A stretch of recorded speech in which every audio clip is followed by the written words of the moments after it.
ना इधर ना उधर, सीधे मुद्दे पर नजर। और क्या है आज की खबर, आप देखना शुरू कर चुके हैं न्यूज़ 18 पुनीत के साथ। क्या पाकिस्तान की फौज एक बार फिर से एक बड़ी जंग की तैयारी कर रही है? और क्या इसके लिए वो तुर्की और चीन से हथियारों की एक बड़ी डील करने वाली है?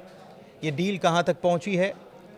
जनरल मुनीर का प्रमोशन हो गया, इसके बाद क्या होने वाला है? वहाँ की सियासत में क्या हो रहा है और पाकिस्तान में क्या बदलाव आएगा? इन सब चीज़ों के साथ बात होगी अफगानिस्तान में बनने वाले डैम की और पाकिस्तान में चीन जो डैम बना रहा है उसकी भी। तो शुरू करते हैं चर्चा को। मेरे साथ मेरे वरिष्ठ सहयोगी मौजूद हैं, अंकुर त्यागी जी, उनसे समझते हैं। सबसे पहले सर मैं ये सवाल लेकर आ रहा हूं कि पाकिस्तान की फौज क्या फिर से एक बड़ी जंग की तैयारी में लग गई? देखिए पुनीत, इस सवाल का जवाब काफ़ी पेचीदा है, लेकिन इस बात से इनकार नहीं किया जा सकता कि भविष्य में भी जो हमारे ताल्लुकात हैं पाकिस्तान के साथ वो बेहतर नहीं रहने वाले हैं। उसकी वजह क्या है, उसकी वजूहत क्या है?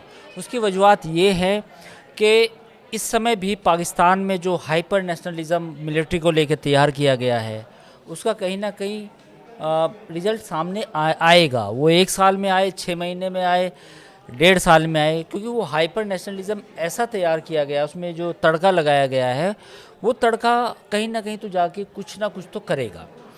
अब उस तड़के में क्या हो सकता है? उस तड़के में ये हो सकता है कि चीन जो है पाकिस्तान को धीरे धीरे पैसे हथियार दे के खड़ा करे फिर से, कि चलो फिर से एक जंग की तैयारी करो।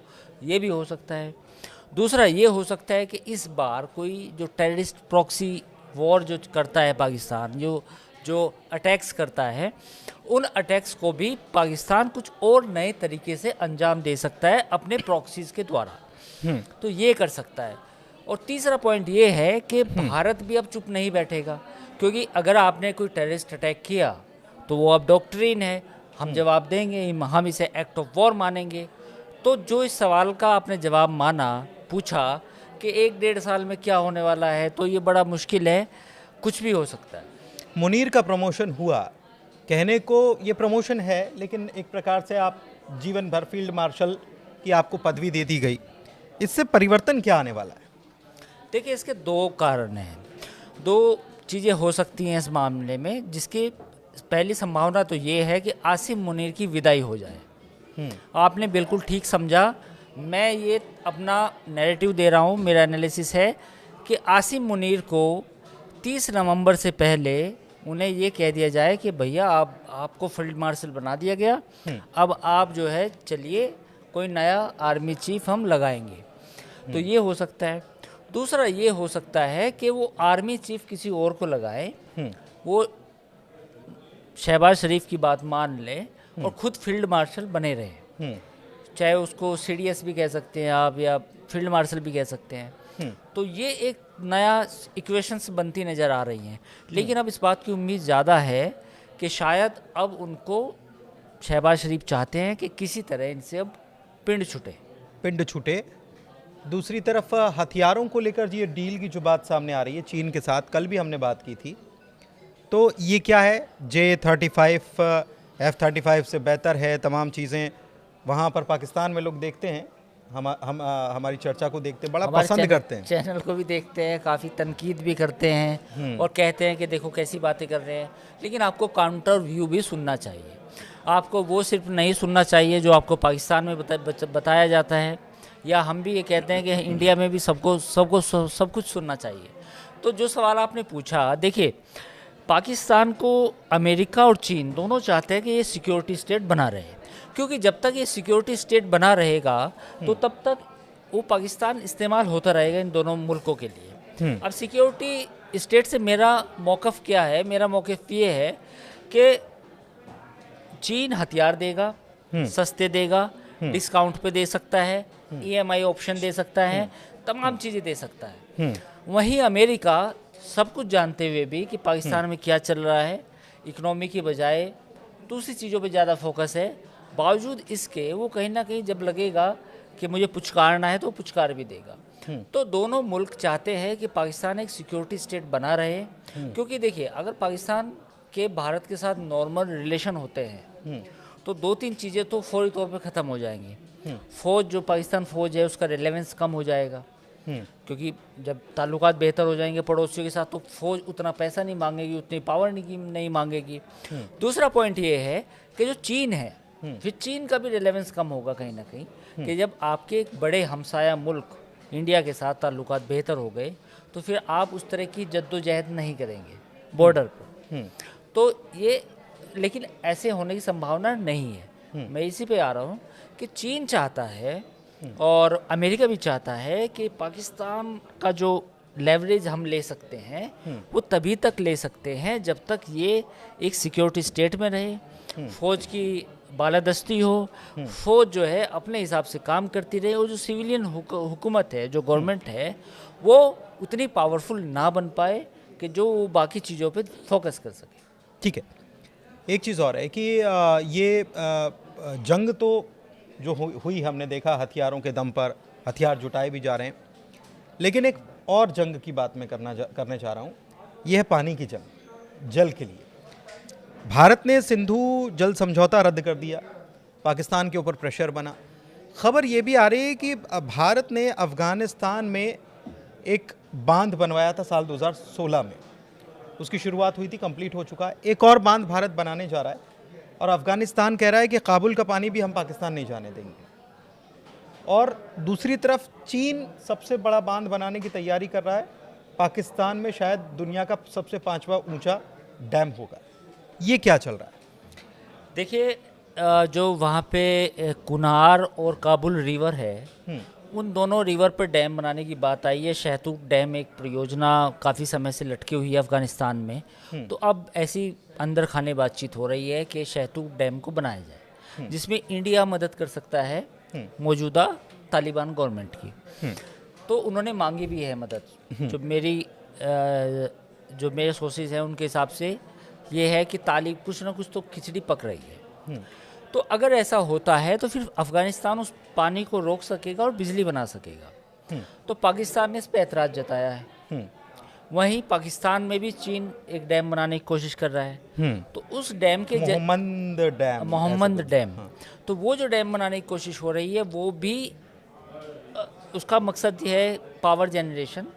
पर पाकिस्तान चूँकि डैम में चाहता है कि चीन का इन्वॉल्वमेंट हो, क्योंकि वो कहीं ना कहीं सीपैक से भी जुड़ा है, तो पाकिस्तान चाहता है कि चीन उसमें उसकी मदद करे। तो पाकिस्तान के लिहाज से दो बुरी खबरें हैं। एक तो अगर अफ़गानिस्तान में ये डैम बनता है, शहतूत डैम, तो कहीं ना कहीं उसका पानी भी कम होगा। इधर इंडिया के साथ भी ताल्लुकात जो हैं बेहद ख़राब हैं। तो इंडिया में जो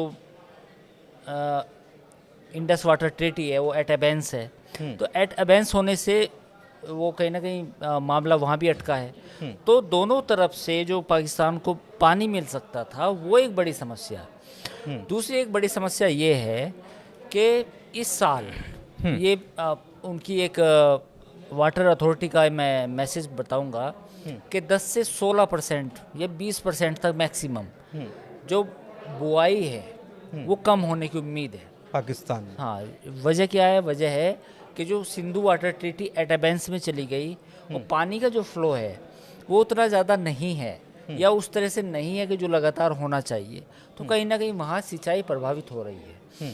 तो ये कुल मिला के पाकिस्तान के पास जंग की बात करे वो ज़रूर करे, जंग वो चाहता है तो जंग करनी भी चाहिए उसको, जब उसको सोचता है कि जंग करनी चाहिए।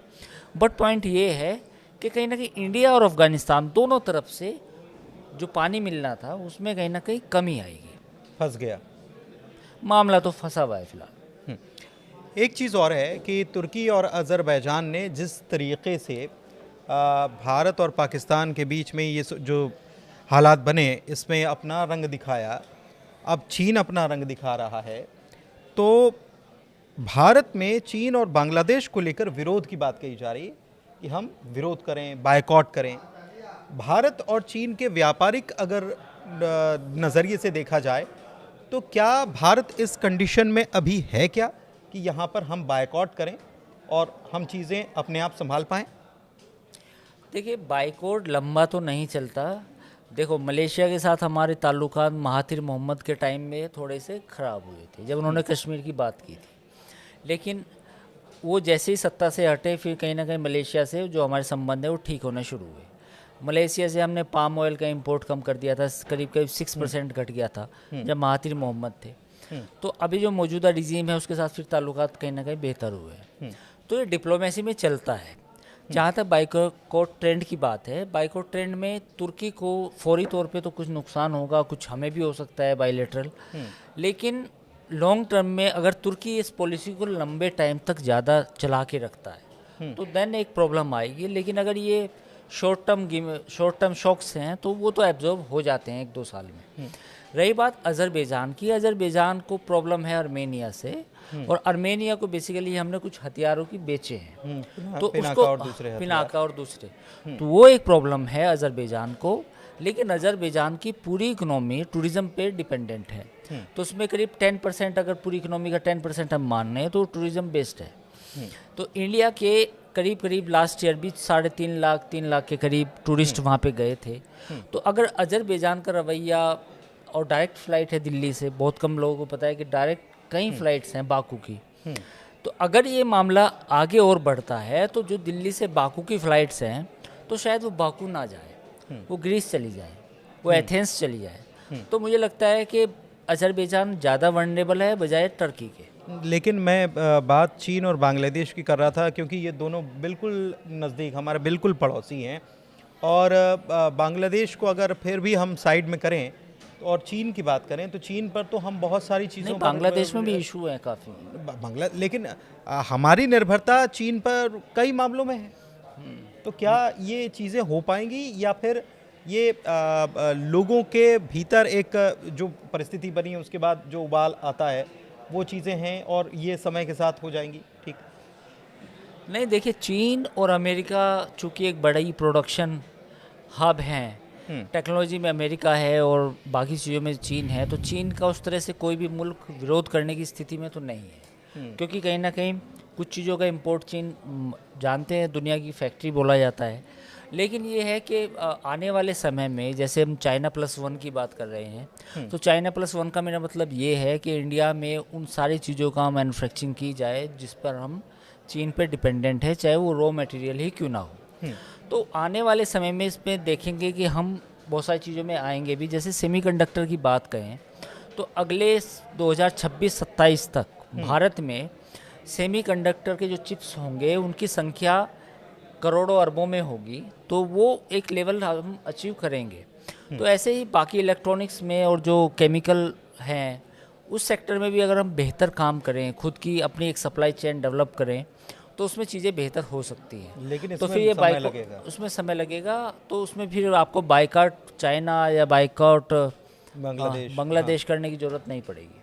ठीक है, तो चर्चा को यहीं समाप्त करते हैं। बहुत सारे मुद्दों पर बात की, चाहे वो बांध का मुद्दा हो, चाहे हथियारों का मुद्दा हो, चाहे सिक्योरिटी स्टेट क्यों अमेरिका चाहता है कि पाकिस्तान बना रहे, चाइना क्यों चाहता है, पाकिस्तान फ़ौज कितनी तैयारी कर रही है, आसिम मुनीर जो हैं उनका प्रमोशन हो गया, उसके बाद क्या परिस्थितियां बन सकती हैं, पाकिस्तान के अंदर क्या चल रहा है, इसको लेकर क्या खिचड़ी पक रही है, इन सारे सवालों के जवाब हमने जानने की कोशिश की।